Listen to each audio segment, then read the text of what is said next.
بسم اللہ الرحمن الرحیم نحمده ونصلی علی رسولہ الکریم وعلی آلہ واصحابہ اجمعین۔ آج کی گفتگو کا عنوان ہے روایت حدیث اور اقسام حدیث۔ علم حدیث بنیادی طور پر دو حصوں میں تقسیم ہے۔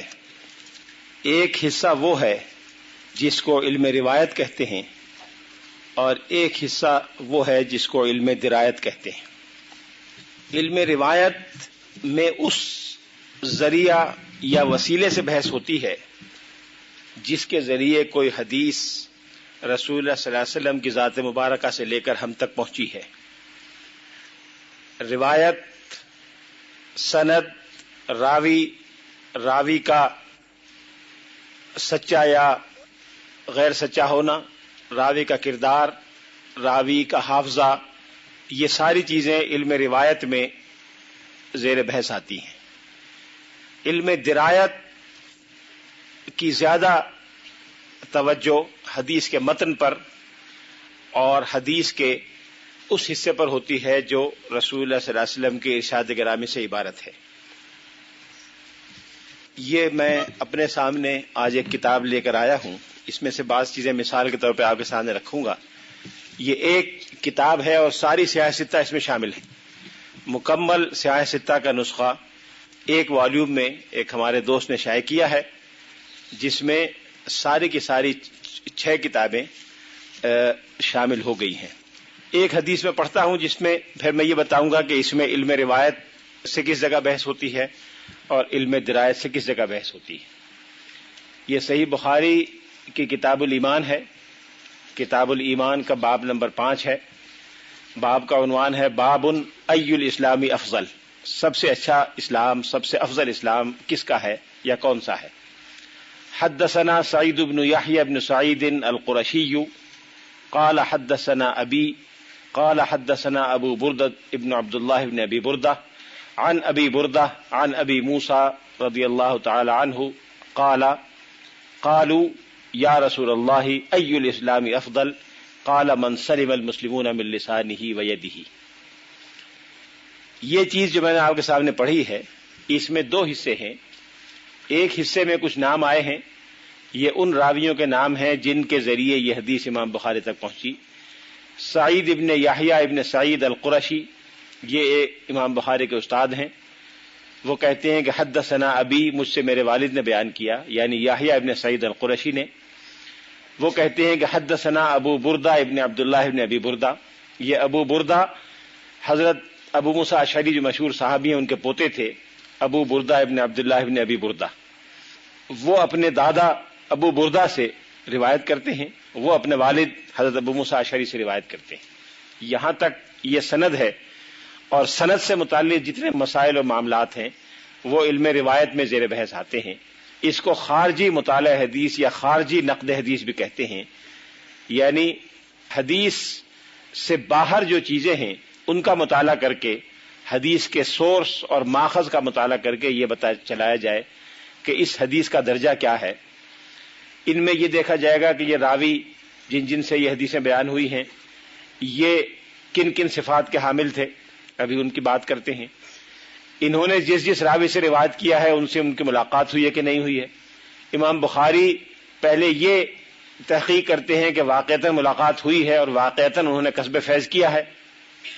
امام مسلم کے نزدیک یہ تحقیق ضروری نہیں ہے، اگر وہ دونوں معاصر ہیں، ایک علاقے میں رہتے تھے، دونوں کی ملاقات کا امکان تھا، تو امام مسلم کے لیے یہ کافی ہے، وہ آگے تحقیق نہیں کرتے۔ امام بخاری یہ تحقیق کرتے ہیں کہ ان کی ملاقات ثابت ہوئی ہو، اس کے بعد پھر ان سے وہ روایت لیتے ہیں۔ یہ سارے مسائل اس میں زیر بحث آتے ہیں۔ اس کے بعد متن حدیث کا معاملہ آتا ہے، یعنی اس ارشاد گرامی کا کہ صحابہ کرام نے پوچھا کہ یا رسول اللہ کون سا اسلام افضل ہے؟ آپ نے فرمایا وہ اسلام جس میں مسلمان ایک دوسرے کی زبان اور ہاتھ سے محفوظ رہیں۔ اس ارشاد گرامی کا مطالعہ کہ اس سے کیا چیز ثابت ہوتی ہے، اور جو چیز ثابت ہوتی ہے وہ شریعت کے عمومی اصول اور تصورات کے مطابق ہے کہ نہیں، یہ ساری چیزیں جس فن کے ذریعے مطالعہ کی جائیں گی اس فن کا نام ہے علم درایت۔ لہذا پہلے علم روایت کی بات کرتے ہیں۔ علم روایت میں سب سے پہلی چیز یہ دیکھی جاتی ہے کہ راوی نے حدیث کا تحمل کیسے کیا. راوی کے دو کردار ہیں علم حدیث کے بارے میں. ایک کردار تو اس وقت آتا ہے جب اس نے وہ حدیث حاصل کی، ایک کردار اس وقت آتا ہے جب اس نے وہ حدیث آگے بیان کی. ایک کو کہتے ہیں تحمل اور ایک کو کہتے ہیں ادا. تحمل کا ترجمہ آپ انگریزی میں کر سکتے ہیں ریسیپشن، اور ادا کا ترجمہ کر سکتے ہیں ڈیلیوری. جب اس نے حدیث کو ریسیو کیا اور جب آگے ڈیلیوری کی، یہ دو الگ الگ سٹیجز ہیں اور دونوں کے الگ الگ احکام اور الگ الگ شرائط ہیں. سب سے پہلے ہم یہ دیکھتے ہیں کہ تحمل حدیث سے کیا مراد ہے. تحمل حدیث یعنی جب وہ حدیث کا مواد حاصل کر رہے ہیں وہ راوی، اس کے طریقے کیا کیا ہیں. سب سے پہلا طریقہ تو سماع کہلاتا ہے کہ انہوں نے براہ راست استاذ کی زبان سے، شیخ کی زبان سے سنا ہو، شیخ نے حدیث پڑھ کر ان کو سنائی ہو اور سنانے کے بعد اجازت دی ہو. یہ طریقہ سماع کہلاتا ہے اور یہ سب سے افضل طریقہ ہے. اس کے بعد دوسرا طریقہ آتا ہے قرات کا، جو میں نے کل عرض کیا تھا کہ شاگرد نے استاد کے سامنے قرات کی ہو اور قرات سننے کے بعد استاد نے اس کی اجازت دے دی ہو کہ یہ تمہاری قرات درست ہے، اب اس طرح تم آگے میرے حوالے سے اس حدیث کو بیان کر سکتے ہو. تیسرا درجہ اجازت کا ہے. اجازت سے مراد یہ ہے کہ استاد نے کسی صاحب علم کو جس کے علم، تقوی، اخلاص پر بھروسہ ہو، یہ اندازہ کرنے کے بعد کہ یہ شخص علم حدیث کا علم رکھتا ہے، کسی خاص مجموعہ حدیث کی اجازت اس کو دے دی ہو. یہ طریقہ اجازت کا آج بھی رائج ہے، ماضی میں بھی رائج تھا، اور ایک دوسرے کو اجازت دینے کا طریقہ تابعین اور تبع تابعین کے زمانے سے چلا آ رہا ہے. یہ تین درجے تو وہ ہیں جو بڑے معیاری سمجھے جاتے ہیں، اور صحاح ستہ کی اکثر احادیث انہی تین طریقوں سے آئی ہیں. زیادہ سماع کے طریقے سے، اور کچھ حصہ قرات کے طریقے سے، اور تھوڑا حصہ اجازت کے ذریعے جو بہت تھوڑا ہے. ان تین کے علاوہ بقیہ طریقوں سے صحاح ستہ میں کوئی حدیث شامل نہیں ہے. اس کے بعد طریقہ ہوتا ہے مناولہ کا طریقہ. مناولہ کے معنی حوالے کر دینا یا کسی کو سونپ دینا.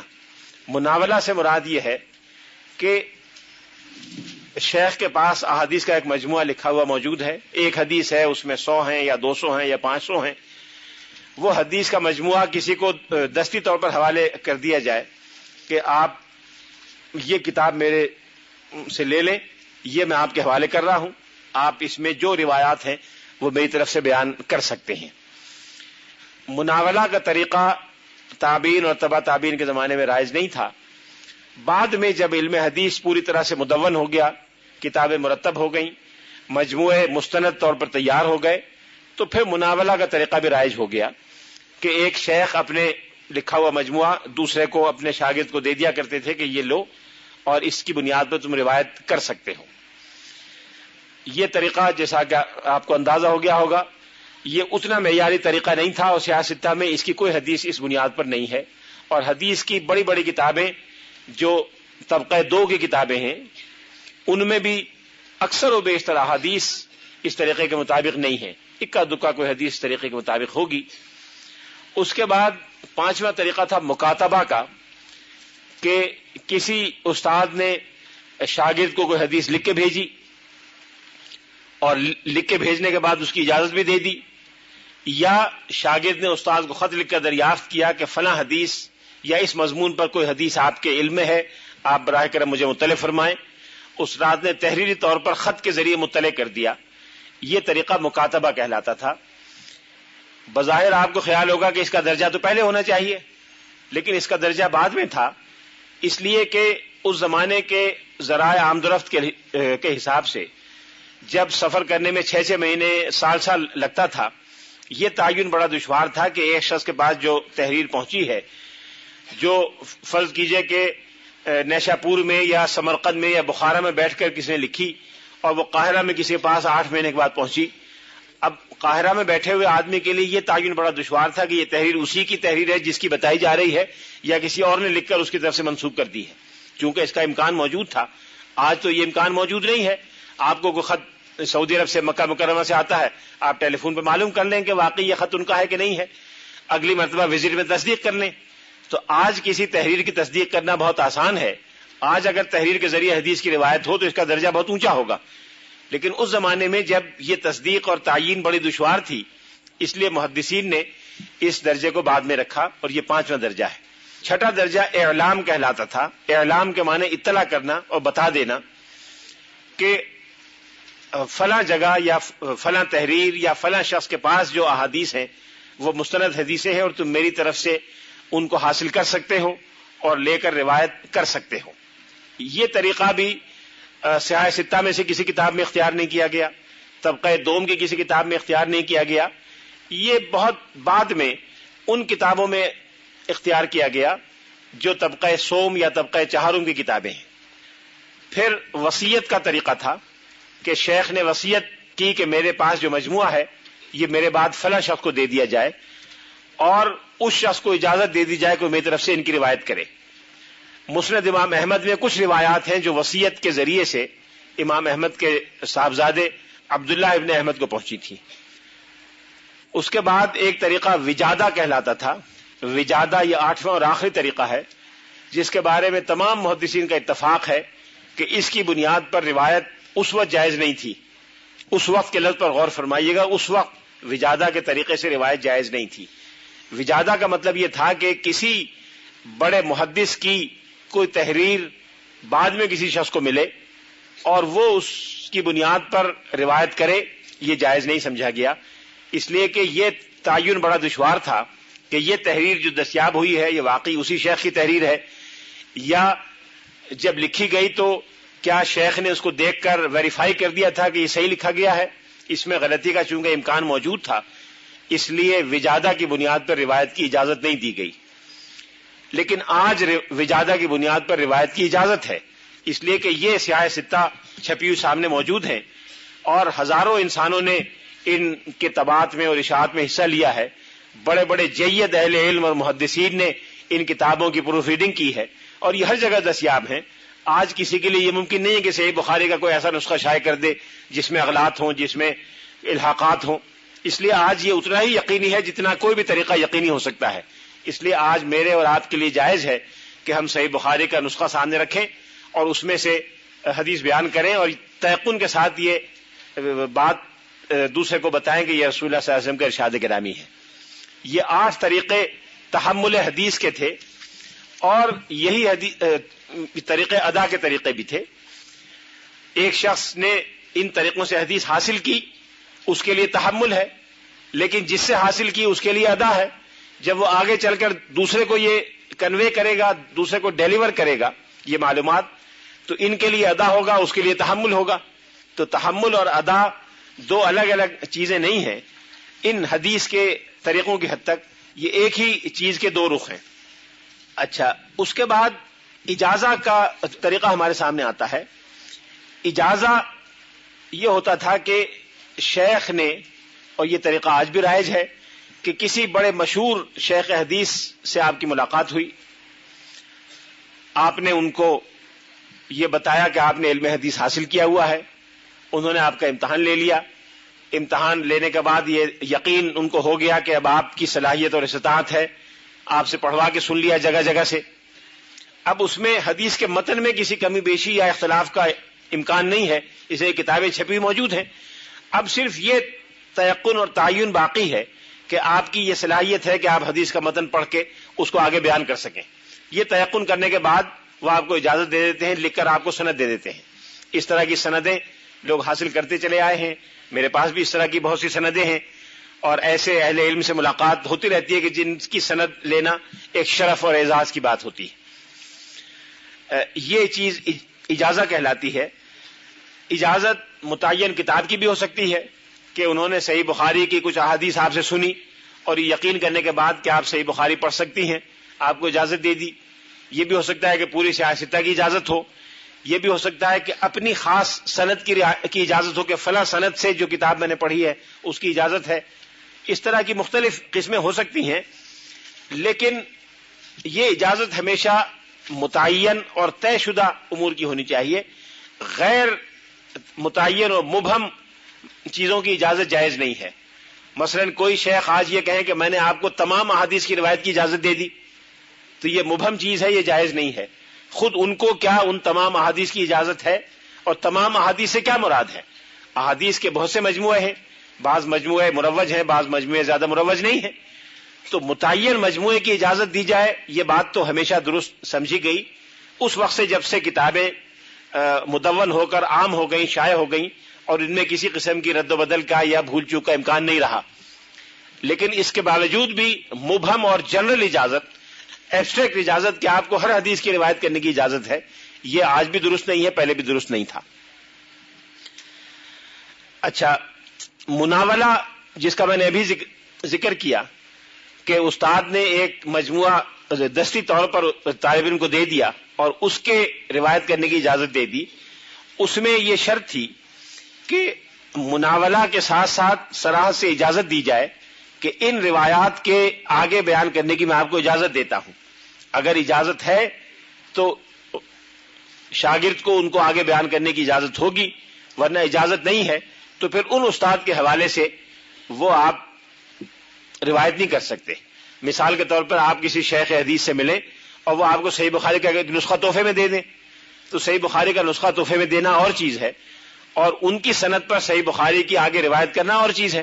اگر وہ آپ کا امتحان لینے کے بعد، آپ کے صلاحیت کا تعین کرنے کے بعد آپ کو اجازت بھی دیں ساتھ کے ساتھ، تو مناولہ معتبر ہوگا، ورنہ محض مناولہ معتبر اجازت کے معاملے میں یا روایت کے معاملے میں نہیں ہوگا.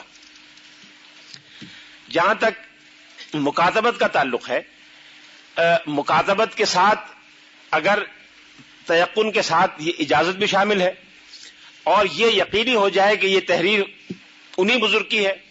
ماضی میں اس کا تعین ایسے ہوتا تھا، مثلا امام بخاری نے ایک بزرگ کو خط لکھا اپنے استاذ کو کہ میں نے سنا ہے کہ آپ کے پاس فلاں فلاں حدیث کے فلاں فلاں ورژنز یا روایات بھی موجود ہیں، آپ براہ کرم اس کا متن مجھے لکھ کر بھیج دیں.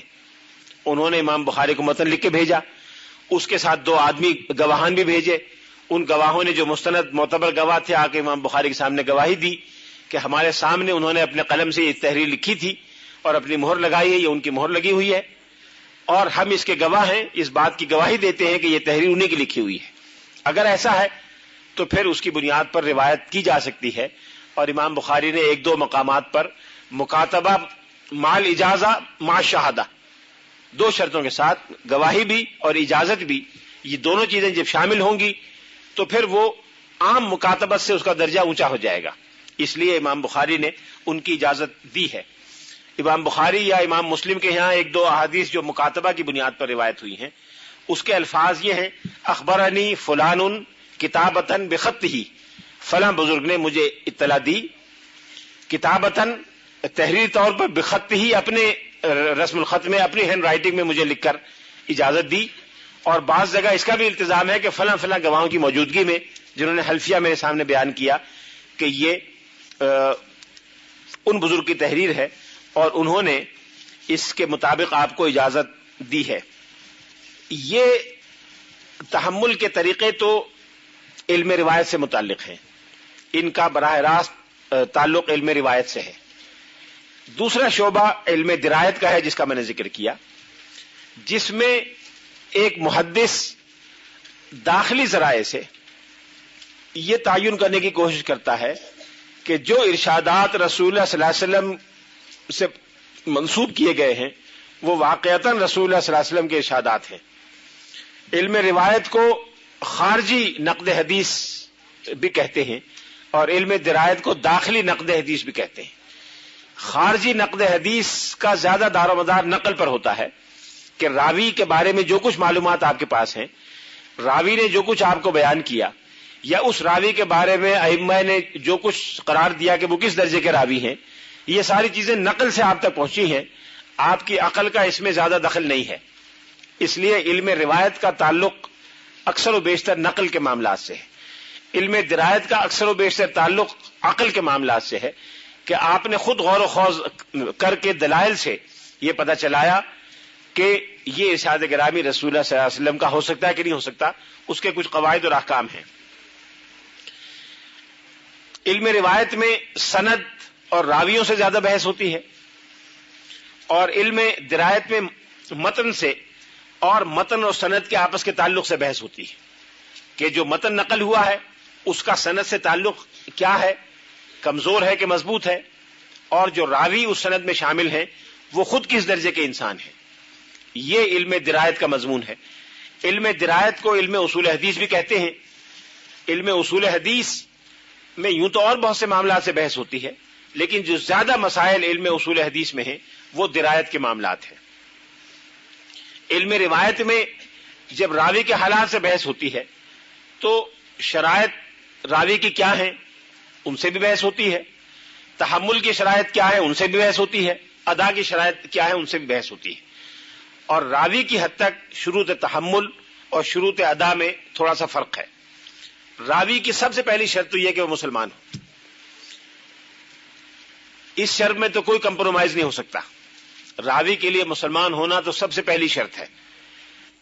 لیکن اس میں تھوڑا سا اختلاف ہے، اور وہ اختلاف یہ ہے کہ اگر کوئی صحابی کوئی ایسا واقعہ نقل کرتے ہوں یا رسول اللہ صلی اللہ علیہ وسلم کا کوئی ایسا ارشاد گرامی نقل کرتے ہوں جو انہوں نے اس وقت سنا ہو یا دیکھا ہو جب وہ اسلام میں داخل نہیں ہوئے تھے، اور بعد میں شرف صحابیت حاصل کرنے کے بعد اس کو بیان کریں، تو کیا ایسا ہو سکتا ہے؟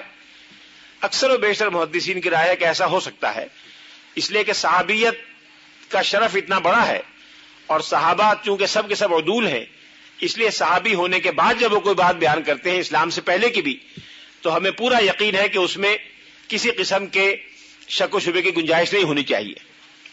صرف ایک تعمل جو بعض حضرات کو ہوا ہے وہ یہ ہوا ہے کہ صحابی ہونے کے بعد اگر انہوں نے کوئی ارشاد گرامی حضور کا سنا تو جتنی محبت اور احترام اور عقیدت سے اس کو سنا ہوگا اور جتنے اہتمام سے یاد کیا ہوگا اتنا اہتمام شاید اس وقت نہ کیا ہو جب وہ اسلام میں داخل ہوئے ہوں.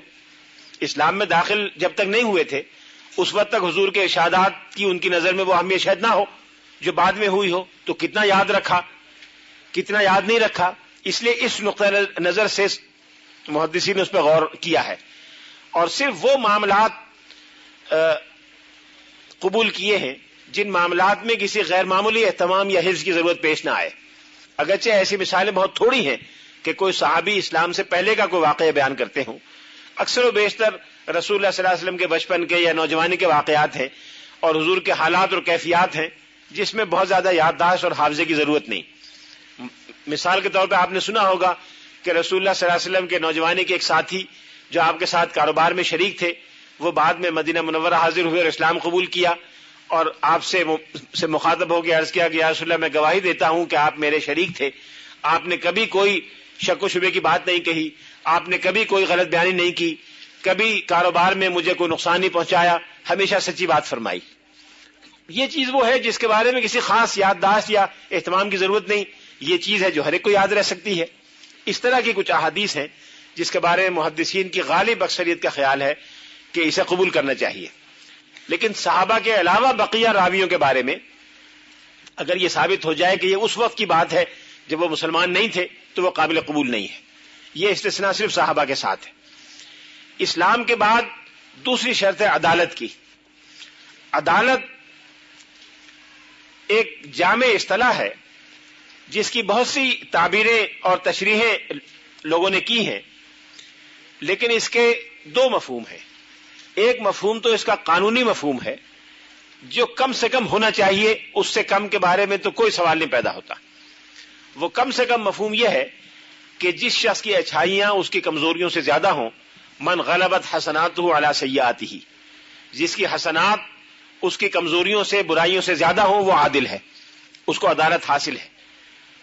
لیکن یہاں چونکہ معاملہ علم حدیث کا ہے، رسول اللہ صلی اللہ علیہ وسلم کے ارشادات گرامی کا ہے، اس لیے اس میں زیادہ اہتمام کیا جاتا ہے، اور عدالت کی بعض ایسی شرائط بھی شامل کی جاتی ہیں جو عام طور سے عدالت کے مفہوم میں شامل نہیں ہیں.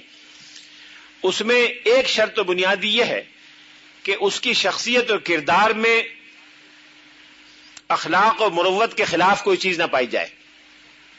اخلاق اور وقار اور سنجیدگی کا جو معیار ایک اچھے اور انتہائی اعلیٰ پیمانے کے انسان میں ہونا چاہیے، اونچے کردار کے انسان میں ہونا چاہیے، وہ معیار اور کردار پایا جاتا ہو. بہت سی چیزیں شریعت میں جائز ہوتی ہیں، گناہ یا حرام نہیں ہیں، لیکن وہ ایک اعلیٰ کردار کے انسان کے شاعر شان نہیں ہے. اس لیے اگر کوئی شخص جو راوی حدیث ہے اور رسول اللہ صلی اللہ علیہ وسلم کی زبان مبارک سے نکلے ہوئے الفاظ آگے پہنچا رہا ہے، اس کا کردار اخلاق اور مروت میں بہت اعلیٰ ہونا چاہیے. ایک تو بنیادی شرط یہ ہے. دوسرے، دینی معاملات میں فرائض کی پابندی اور محرمات سے اجتناب میں وہ ایک معیاری کردار کا انسان ہو. کبھی کبھار کوئی غلطی سرزد ہو جائے، یہ عدالت کے خلاف نہیں ہے. کبھی کبھار کسی فریضے میں کوتاہی ہو جائے، یہ عدالت کے خلاف نہیں ہے. لیکن کسی کی شہرت ہو کہ یہ فلاں فریضے کی پابندی نہیں کرتا، زکوٰۃ نہیں دیتا، پیسہ ہے زکوٰۃ ادا نہیں کرتا، یہ شخص نماز کا پابند نہیں ہے، عادتاً پابندی نہیں کرتا، یہ شخص فلاں برے کام میں جو حرام ہے مبتلا ہے، ایسا شخص پھر عادل نہیں ہے، اور روایت حدیث کے معاملے میں اس کی روایت کو قبول نہیں کیا جائے گا. دوسری شرط ہوئی. تیسری شرط یہ کہ وہ عاقل اور سمجھدار انسان ہو، بے وقوف اور نالائق انسان نہ ہو. بعض لوگ بڑے نیک ہو سکتے ہیں، بڑے متقی ہو سکتے ہیں، لیکن کم عقل اور کم فہم بھی ہو سکتے ہیں. تو عقل اور فہم میں وہ اونچے درجے کا انسان ہو. کم از کم جو بات اس نے سنی ہے اس کو سمجھا ہو، اس کو یاد رکھا ہو، اور پوری سمجھ بوجھ کے ساتھ اس کو دہرایا ہو کہ کس سیاق و سباق کی یہ بات تھی اور اس کا مفہوم کیا تھا. بے عقل آدمی کی بات یا روایت قابل قبول نہیں ہے. یہاں پھر یہ سوال پیدا ہوا کہ اگر ایک چھوٹا بچہ جس نے تحمل کے وقت وہ کم عقل تھا، لیکن ادا کے وقت اس میں عقل پوری ہو گئی، مثلا 5 سال کا بچہ تھا، 6 سال کا بچہ تھا، جب اس نے تحمل کیا تو کیا بعد میں اس کو ادا کر سکتا ہے؟ محدثین کی غالب ترین اکثریت کا خیال یہاں بھی وہی ہے جو اسلام کے بارے میں ہے، کہ صحابہ کے بارے میں یہ استثناء ہو سکتا ہے، غیر صحابی کے بارے میں نہیں ہو سکتا. اگر ایک بچہ 5 سال کی عمر میں کوئی حدیث سنتا ہے کسی تابعی سے یا تبع تابعی سے، اور بعد میں بالغ ہونے کے بعد بیان کرتا ہے، تو اس میں ایک شک رہتا ہے کہ یاد رہا کہ نہیں یاد رہا. لیکن ایک صحابی اگر کوئی اپنا ایسا واقعہ بیان کرتے ہیں جو اپنے بچپن کا ہے، لیکن رسول اللہ صلی اللہ علیہ وسلم کے کسی ارشاد گرامی یا تقریر یا عمل سے متعلق ہے، اور وہ بلوغ کے بعد بیان کرتے ہیں، تو وہ قابل قبول ہے. اس لیے کہ صحابہ کرام میں حضرت علی بن ابی طالب، حضرت عبداللہ بن عباس، حضرت عبداللہ بن عمر، حضرت ابو سعید خدری، اور اس طرح کے بہت سے صحابہ کرام تھے جنہوں نے اپنے بچپن میں حضور کی بارہا زیارت کی، بہت سے معاملات کو دیکھا اور بعد میں ان کو بیان کیا، اور عام طور پہ علماء اسلام نے ان کو قبول کیا. رسول اللہ صلی اللہ علیہ وسلم کے بہت سے واقعات اسلام کے فوراً بعد کے حضرت علی سے مروی ہیں. مکہ مکرمہ کے کئی واقعات حضرت علی سے مروی ہیں جب ان کی عمر 10-12 سال سے زیادہ نہیں تھی. حضرت عبداللہ بن عباس کا تو جب حضور کا انتقال ہوا تو عمر 13 سال تھی. انہوں نے بہت سے واقعات نقل کیے جو ان کے بچپن کے ہیں. اس لیے یہ واقعات قابل قبول ہیں، اس لیے کہ وہ صحابی ہیں اور ان سے کوئی اس بات کا امکان نہیں ہے کہ وہ کوئی کمزور چیز یا غلط یادداشت پر مبنی کوئی چیز بیان کر دیں گے. بقیہ کے لیے یہ شرط ہے کہ انہوں نے تحمل بھی عقل کی حالت میں کیا ہو. بلوغ شرط نہیں ہے، 11-12 سال کا بچہ ہو، یادداشت اچھی ہو، پڑھا لکھا ہو، عربی جانتا ہو، اور ایسے لوگ موجود رہے ہیں ہر زمانے میں، تو وہ حدیث قابل قبول ہے. 13 سال 14 سال کی حد تک قابل قبول ہے. اتنا کم سن بچہ ہو کہ اس میں عقل نہ ہو، اس کی روایت قابل قبول نہیں ہے. سب سے اہم شرط جو چوتھی شرط ہے وہ ہے ضبط. ضبط سے مراد ہے کہ جو اس نے سنا اس کو پوری طرح سے یاد رکھا، پھر ہمیشہ وہ چیز یادداشت میں محفوظ رہی، یادداشت میں قائم رہی، کبھی اس کو بھلایا نہیں، کبھی اس میں التباس نہیں ہوا، کبھی اس میں کوئی شک نہیں ہوا، اور روایت بیان کرنے تک، تحمل سے لے کے ادا تک ضبط باقی رہا ہو، کسی مرحلے پر ضبط میں کوئی کمزوری یا خلل واقع نہ ہوا. یہ سب سے مشکل کام ہے جس کا محدثین نے التزام کیا، اور ایک ایک راوی کے بارے میں یہ تحقیق کی کہ ضبط اس کا کس عمر سے تھا اور کس عمر تک رہا. بڑھاپے میں یادداشت کام نہیں کرتی. محدثین نے اس کے بارے معلومات جمع کی کہ کس راوی کی کتنی عمر ہوئی اور کس حصے تک، عمر کے کس حصے تک ان کی یادداشت محفوظ تھی، اور اگر آخر میں چل کے یادداشت جواب دے گئی، خراب ہو گئی، تو کس عمر میں خراب ہوئی. پھر وہ التزام کرتے ہیں کہ فلاں راوی کی یادداشت فلاں سن تک ٹھیک تھی، اس سن تک کی روایات قابل قبول ہیں. اس سن کے بعد ان کی یادداشت میں کمزوری آنی شروع ہوئی، اس سن سے اس سن تک کی روایات کی اگر فلاں جگہ سے تصدیق ہو جائے تو وہ قابل قبول ہے، اور فلاں سن کے بعد ان کی یادداشت بالکل جواب دے گئی، اس کے بعد کی روایات قابل قبول نہیں ہے. چنانچہ آپ کو ایسی بے شمار مثالیں ملیں گی کہ ایک راوی کی ایک روایت قابل قبول ہے اور دوسری روایت قابل قبول نہیں ہے، اس لیے کہ پہلی روایت عالم ضبط میں تھی، دوسری روایت عالم ضبط کے زائل ہونے کے بعد تھی۔ یہ 4 راوی کی شرطیں ہیں بنیادی جو ہر راوی میں پائی جانی چاہیے۔ اس کے بعد 3 شرطیں اور ہیں جو اگر موجود ہوں تو وہ حدیث مکمل اور معیاری ہوگی۔ پہلی شرط یہ ہے کہ محدث سے لے کر، مثلا امام بخاری سے لے کر اور رسول اللہ صلی اللہ علیہ وسلم کی ذات گرامی تک یہ متصل سند ہو، درمیان میں کوئی سلسلہ ٹوٹا ہوا نہ ہو۔ اگر ایک سلسلہ بھی ٹوٹا ہوا ہے تو وہ حدیث پھر اس معیار کی نہیں ہوگی۔ دوسری شرط یہ ہے کہ راوی مستند ہے، اس میں عقل بھی ہے، اس میں ضبط بھی ہے، مسلمان بھی ہے، اس میں عدالت بھی ہے اور سند متصل بھی ہے، لیکن وہ کوئی ایسی روایت نہ کرے جو عام مشہور اور مستند روایات اور طے شدہ سنت سے متعارض ہو، اس کو شاذ کہتے ہیں۔ اگر کوئی ثقہ راوی، مستند راوی ایسی چیز بیان کرے جو عام روات کی روایت کردہ روایات کے خلاف ہو، اس کو شاذ کہتے ہیں۔ اور تیسری شرط اس میں یہ ہے کہ اس کے اندر کوئی ایسی چھپی ہوئی داخلی علت نہ ہو۔ علت سے مراد کوئی ایسی کمزوری جو بظاہر نہ روایت میں ہے نہ بظاہر متن میں ہے اور ہم جیسے لوگوں کو پتہ نہیں چل سکتی، لیکن ایک ماہر فن جو علم حدیث کا امام ہو، جو علم حدیث کی نزاکتوں سے اور ہر جزوی اور کلی تفصیلات سے واقف ہو، وہ پتہ لگا سکتا ہے کہ اس میں یہ کمزوری یا یہ خامی ہے، اس کو علت کہتے ہیں۔ اور یہ علم حدیث کا سب سے مشکل فن ہے، علل الحدیث۔ اس پر کتابیں لکھی گئی ہیں، معرفت و علل الحدیث، کہ حدیث میں کوئی علت ہے تو اس کو کیسے دریافت کیا جائے۔ اس کے معنی کمزوری آپ کر سکتی ہیں کہ کوئی ایسی داخلی اندرونی چھپی ہوئی کمزوری جس کا عام لوگوں کو پتہ نہ چلے۔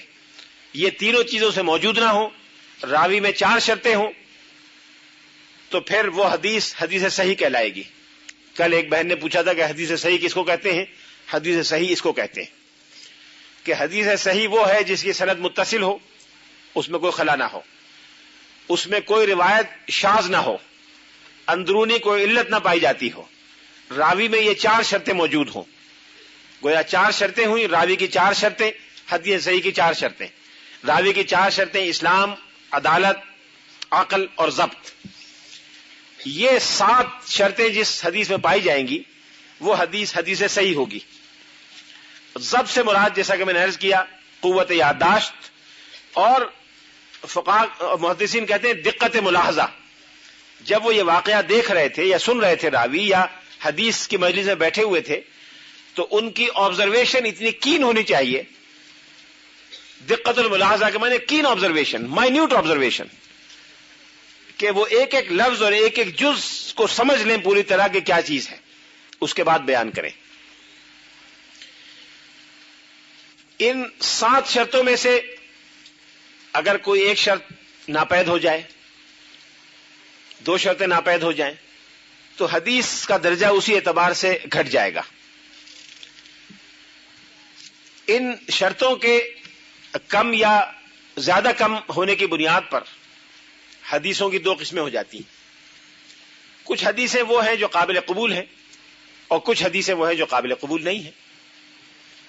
ظاہر 2 قسمیں ہوں گی، یہ نہیں ہو سکتا کہ آدھی قابل قبول ہے آدھی قابل قبول نہیں ہے، یا کوئی حدیث یا ارشاد گرامی جو حضور سے منسوب ہوا ہے وہ اس معیار میں پورا اترتا ہے اور آپ کو یقین ہو گیا یا مضبوط ظن غالب قائم ہو گیا کہ یہ رسول اللہ صلی اللہ علیہ وسلم کے ارشاد گرامی ہے، تو وہ چیز قابل قبول ہے، واجب العمل ہے، اس پہ عمل کرنا ضروری ہے۔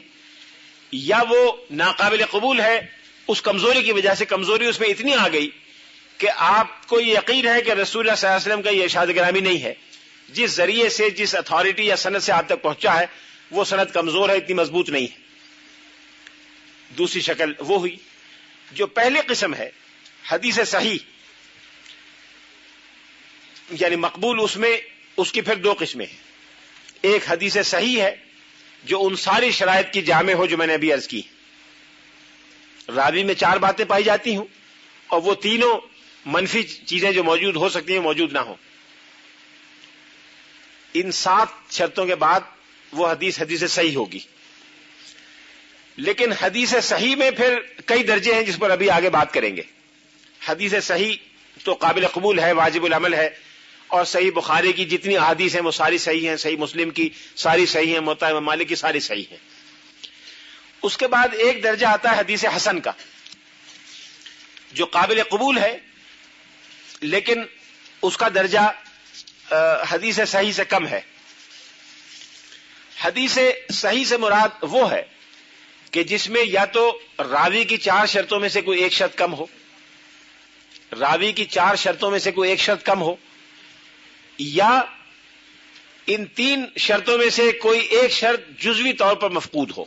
کلی طور پر ہے تو وہ حسن نہیں ہے، جزوی طور پر مفقود ہو. صحیح بخاری میں ساری احادیث صحیح ہیں اور حدیث حسن کوئی نہیں ہے. صحیح مسلم میں ساری احادیث صحیح ہیں، صحیح حدیث حسن کوئی نہیں ہے. ابو داؤد، ترمذی اور نسائی میں صحیح حدیثیں بھی ہیں اور حدیث حسن بھی بہت ہیں. دوسری طرف جو حدیث ناقابل قبول ہے اس کی پھر 2 قسمیں ہیں، ایک ضعیف ہے اور ایک سرے سے موضوع ہے. موضوع کو حدیث مجازن کہہ دیتے ہیں، اس لیے کہ وہ حدیث ہے جس کی نسبت رسول اللہ صلی اللہ علیہ وسلم سے درست نہیں ہے اور وہ حضور کے ارشاد گرامی نہیں ہے. موضوعات کے الگ مجموعے پائے جاتے ہیں، الگ سے لوگوں نے کتابیں مرتب کر دی ہیں جو کئی درجن ہیں، 25-30 کتابیں کم از کم ہیں جن میں موضوع احادیث الگ جمع کر دی گئی ہیں تاکہ لوگوں کو پتہ چل جائے کہ یہ حضور کے ارشادات نہیں ہیں. ضعیف حدیث وہ ہے کہ جن میں حدیث حسن کی شرائط میں سے بعض شرائط نہ پائی جاتی، وہ حدیث ضعیف ہے. جیسے مثلا سند پوری کی پوری متصل ہے لیکن راوی یادداشت میں کمزور ہے، راوی عدالت میں کمزور ہے، راوی کھلم کھلا جھوٹا مشہور نہیں ہے. اگر اس کی شہرت جھوٹے آدمی کی ہے تو وہ تو حدیث موضوع ہو جائے گی، لیکن کردار میں اس کے بارے میں کچھ شکایات ہیں لوگوں کو، اس نے معیار کے نہیں ہے، وہ حدیث ضعیف کہلائے گی. بڑی بڑی قسمیں حدیث کی یہ 4 ہیں.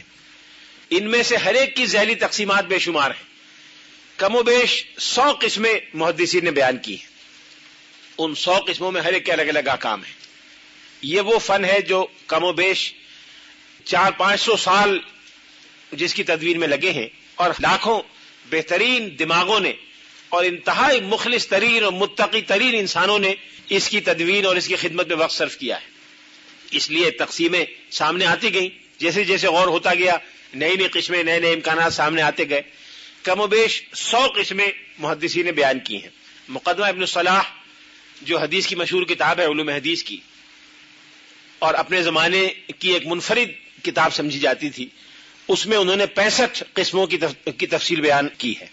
ابن صلاح نے ضعیف حدیث کی 42 قسمیں قرار دی ہیں. حدیث ضعیف کی 42 قسمیں جن میں سے بعض میں ابھی آپ کے سامنے رکھتا ہوں. سب سے پہلے حدیث صحیح کو لیتے ہیں. جیسا کہ میں نے عرض کیا تھا حدیث صحیح کی کئی تقسیمیں ہیں، ان سب تقسیموں کو میں چھوڑ کر 2 تقسیموں کا ذکر کرتا ہوں.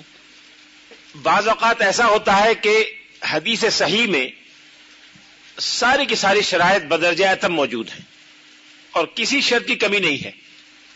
وہ حدیث کہلاتی ہے صحیح لعینہ، صحیح لعینہ، صحیح پرسی، یا دی صحیح پار ایکسیلنس، دی صحیح پار ایکسیلنس، جو اپنی ذات میں بالکل صحیح ہے، صحیح لعینہ.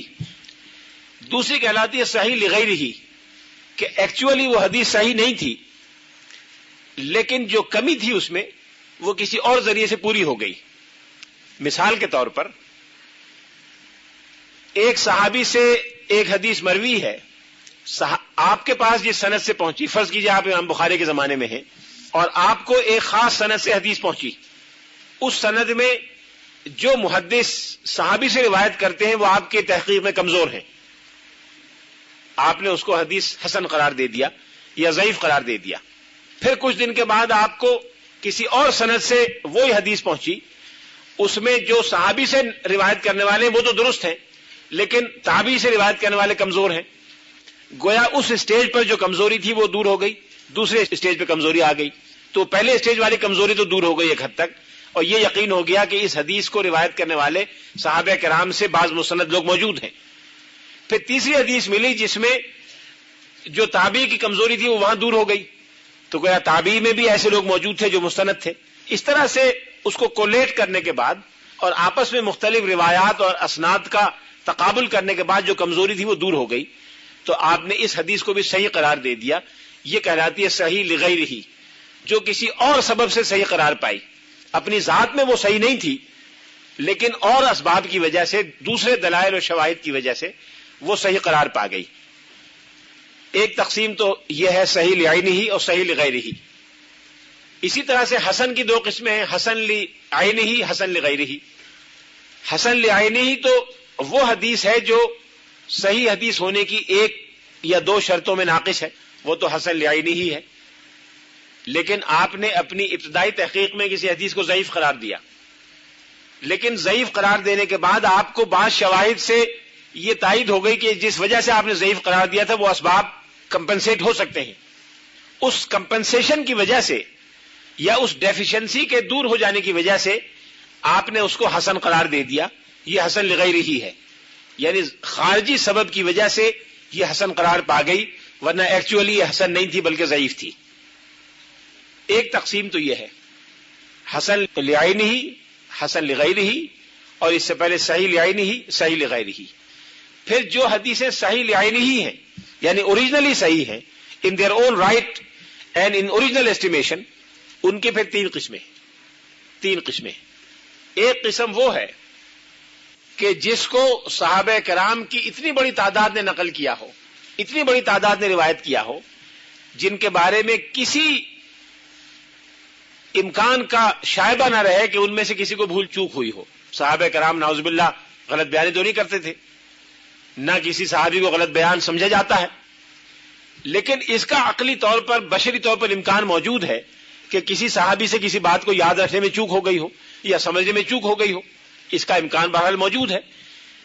لیکن اگر کسی حدیث کو اتنی بڑی تعداد میں صحابہ نے نقل کیا ہو کہ ان میں بھول چوک کا امکان بھی ناپید ہو جائے، پھر صحابہ سے نقل کرنے والے اتنی بڑی تعداد میں ہوں کہ ان کے بارے میں کسی غلط بیانی کا امکان نہ رہے، پھر تابعین سے نقل کرنے والے اتنے ہوں، تو پھر اس حدیث کو حدیث متواتر کہا جاتا ہے. حدیث متواتر کا درجہ وہی ہے جو قرآن پاک کا ہے. ثبوت کے اعتبار سے حدیث متواتر اور قرآن پاک میں کوئی فرق نہیں. جس طرح سے قرآن پاک تواتر سے ہم تک پہنچا ہے، نسلاً بعد نسل، صحابہ کرام نے ہزاروں کی تعداد میں یاد کیا، صحابہ کرام نے لاکھوں تابعین کو یاد کرایا، اور اس طرح سے ہم تک پہنچ گیا. اسی طرح سے حدیث متواتر صحابہ کی بڑی تعداد سے منقول ہے، صحابہ کی بڑی تعداد نے تابعین کی بہت بڑی تعداد تک پہنچایا. اس طرح سے ہوتے ہوتے وہ حدیثیں مرتبین کتب حدیث تک آ گئیں اور مرتب ہو گئیں. اس لیے یہ درجہ سب سے اونچا ہے. تواتر میں پھر الگ الگ درجات ہیں. سب سے اونچا درجہ اس روایت کا ہے جو متواتر باللفظ ہے، جس کے الفاظ تواتر سے ہم تک پہنچے، جس میں بعین ہی ان الفاظ کو درجنوں اور سینکڑوں کی تعداد میں صحابہ نے بیان کیا. صرف دو حدیثیں تبرک کی خاطر متواتر باللفظ آپ سے بیان کر دیتا ہوں. ایک حدیث ہے، حضور نے فرمایا کہ من کذب علی متعمدا فلیتبوأ مقعدہ من النار، جو جان بوجھ کر مجھ سے جھوٹ کوئی چیز منسوب کرے وہ جہنم میں اپنا ٹھکانہ بنا لے. اس حدیث کو 200 صحابہ نے روایت کیا ہے، 200 صحابہ نے روایت کیا ہے، اور یہ ان چند احادیث میں ہے، بہت تھوڑی احادیث میں، جس کے راویوں میں سارے عشرہ مبشرہ شامل ہیں. 10 کے 10 عشرہ مبشرہ اس کے راوی ہیں، صدیق اکبر سے لے کر اور بقیہ عشرہ مبشرہ تک، اور 200 صحابہ کرام نے اس کو روایت کیا ہے، اور 200 صحابہ کرام سے ہزاروں تابعین نے اس کو روایت کیا، ہزاروں تابعین سے لاکھوں تبع تابعین نے روایت کیا. یہ تواتر کی ایک مثال ہے، تواتر لفظی کی. دوسری مثال، لا فضل لعربی علی عجمی الا بالتقوی. حضور نے خطبہ حجۃ الوداع میں ارشاد فرمایا، 1,24,000 صحابہ نے سنا، ان میں سے سینکڑوں نے آگے بیان کیا، اور یہ چیز تواتر کے ساتھ انہی الفاظ میں لوگوں تک پہنچی. تواتر کے بعد دوسری مثال ہوتی ہے تواتر معنوی کی، کہ وہ الفاظ تو متواتر نہیں ہیں، لیکن وہ جو مفہوم ہے وہ تواتر کے ساتھ آیا ہے. تواتر معنوی کی مثال ہے مسائل الخفین، جرابوں پر یا چمڑے کے موضوع پر با اختلاف فقہا مسح کا جائز ہونا، یہ تواتر معنوی ہے. کم و بیش مجھے اس وقت تعداد یاد نہیں، لیکن بڑی تعداد میں صحابہ کرام سے مروی ہے.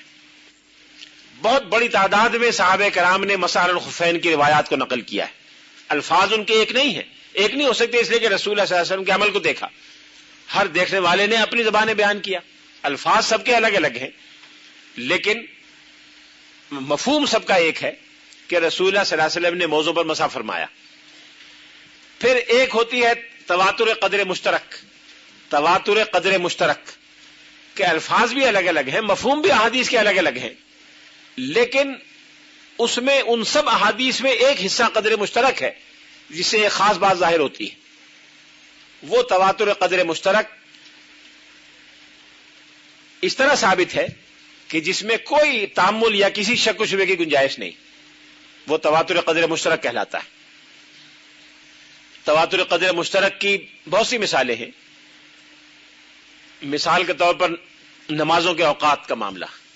نمازوں کے اوقات کی بہت سی احادیث ہیں، مختلف صحابہ نے اپنے اپنے انداز میں تفصیلات کو بیان کیا. رسول اللہ صلی اللہ علیہ وسلم نے وقتاً فوقتاً مختلف الفاظ میں اس کو بیان کیا، صحابہ کرام نے مختلف سیاق و سباق میں اس کو بیان کیا. لیکن ان کا قدر مشترک کیا ہے؟ وہ یہ ہے کہ ظہر کی نماز اس وقت ہوگی، وقت اس وقت ہوگا جب سورج ڈھل جائے، فجر کا وقت اس وقت ہوگا جب صبح صادق طلوع ہو جائے. یہ الفاظ کسی حدیث میں نہیں آئے، لیکن یہ قدر مشترک سینکڑوں احادیث میں موجود ہے، اس لیے یہ تواتر قدر مشترک کہلاتا ہے. اس کے بعد ایک درجہ ہے تواتر طبقہ، کہ ایک طبقے نے، پوری ایک نسل نے ایک چیز ایک طرح سے کی، اس کو دیکھ کر دوسری نسل نے، پھر تیسری نسل نے، پھر چوتھی نسل نے، یا کسی خاص طبقے نے، کسی لوگوں کے خاص گروہ نے ایک چیز اس طرح کی. مثال کے طور پر ایک دلچسپ واقعہ ہے کہ احادیث میں مختلف ناپوں کا ذکر ہے، جو میجرز ہیں ان کا ذکر ہے.